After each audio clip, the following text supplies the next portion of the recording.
ವಿಜ್ಞಾನ ಹೇಳುವುದೇನೆಂದರೆ, ನಾವು ರಾತ್ರಿ ಆಕಾಶದಲ್ಲಿ ಕಾಣುವ ನಕ್ಷತ್ರಗಳ ಬೆಳಕು ಈಗಲೇ ಹುಟ್ಟಿದುದಲ್ಲ. ಅದು ಲಕ್ಷಾಂತರ, ಕೋಟ್ಯಂತರ ವರ್ಷಗಳ ಹಿಂದೆ ಹುಟ್ಟಿ ತನ್ನ ಪ್ರಯಾಣವನ್ನು ಪ್ರಾರಂಭಿಸಿದ್ದು. ಒಂದು ನಕ್ಷತ್ರದ ಅಂತರಾಳದಲ್ಲಿ ಹೈಡ್ರೋಜನ್ ಪರಮಾಣುಗಳು ಪರಸ್ಪರ ಸಂಗಮಿಸಿ ಹೀಲಿಯಂ ಪರಮಾಣುಗಳನ್ನು ಉಂಟುಮಾಡುತ್ತವೆ.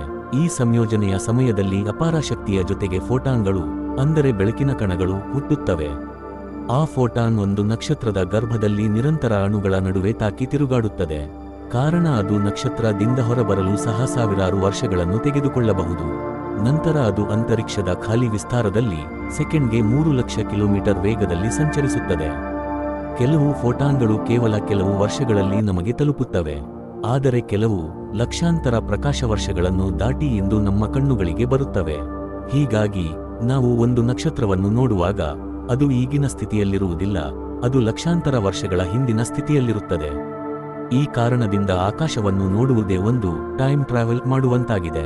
ನಾವು ನೋಡುವ ಬೆಳಕು ನಮಗೆ ನಕ್ಷತ್ರಗಳ ಜನನ, ಅವುಗಳ ಜೀವನ, ಸ್ಫೋಟ ಮತ್ತು ಮರಣ, ಒಟ್ಟಿನಲ್ಲಿ ವಿಶ್ವದ ಇತಿಹಾಸವನ್ನು ತಿಳಿಸುತ್ತದೆ.